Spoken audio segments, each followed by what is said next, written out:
নবদ্বীপে ভোটারদের ভোটদানে উৎসাহিত করতে অভিনব প্রচার জেলা শাসকের।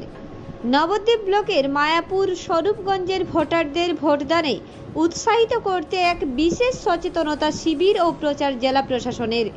এদিন সকাল 8:30 নাগাদ ভোটারদের ভোটদানের উৎসাহিত করার লক্ষ্যে কৃষ্ণনগর জেলা প্রশাসন ভবন থেকে সাইকেল র্যালির মাধ্যমে নবদ্বীপ ব্লকের স্বরূপগঞ্জ ঘাটে এসে পৌঁছায় নদিয়ার জেলা শাসক এস অরুণ প্রসাদ সহ অন্যান্য জেলার আধিকারিকগণ।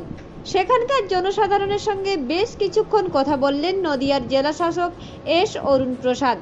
সম্প্রতি চালু হওয়া অ্যাপের বিষয়ে সাধারণ মানুষকে সচেতন করার পাশাপাশি ভোটদানে আরও বেশি মানুষ যাতে অংশ নেয় তার জন্য চলমান নৌকায় করে বাউল গানের মাধ্যমে প্রচার করা হয়।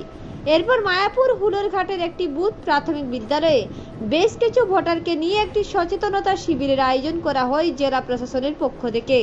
এই প্রসঙ্গে জেলা শাসক এস অরুণ প্রসাদ সাংবাদিকদের মুখোমুখি হয়ে জানান, আজ আমরা ভোটারদের সচেতন করছি এবং একটি অ্যাপ চালু করেছি। তার স্ক্যানার মায়াপুরের বেশ কিছু দোকানে দিয়ে দিয়েছি। এছাড়া একটি বুথে ভোটদানের বিষয়ে সিনিয়রদের নিয়ে সচেতনতা শিবির করলাম।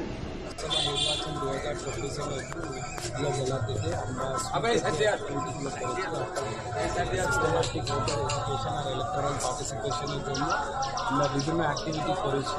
কালকে আপনারা ছিলেন সবাই, একটা কুইজের অ্যাপ লঞ্চ হয়েছে। সেই অ্যাপের QR কোড আছে, সেটা আমরা আজকে মায়াপুরের মধ্যে অনেক যাদের দোকানগুলো আছে তাদেরকে আমরা ওটা ডিস্ট্রিবিউট করেছি এবং আমরা একটা বুথ ভিজিট করেছি যেখানে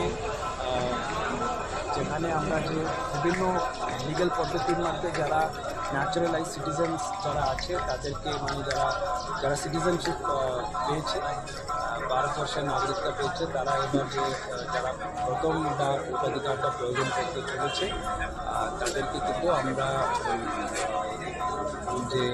আমাদের যে ভোট পদ্ধতিগুলো নিয়ে আমরা তাদেরকে সচেতন করেছি এবং তাদেরকে অনুরোধ করেছি যে আগামী যে লোকসভা নির্বাচনের জন্য যারা আছে এবারও ভোট দেবেন। এর আগে কতবার ভোট দিয়েছেন?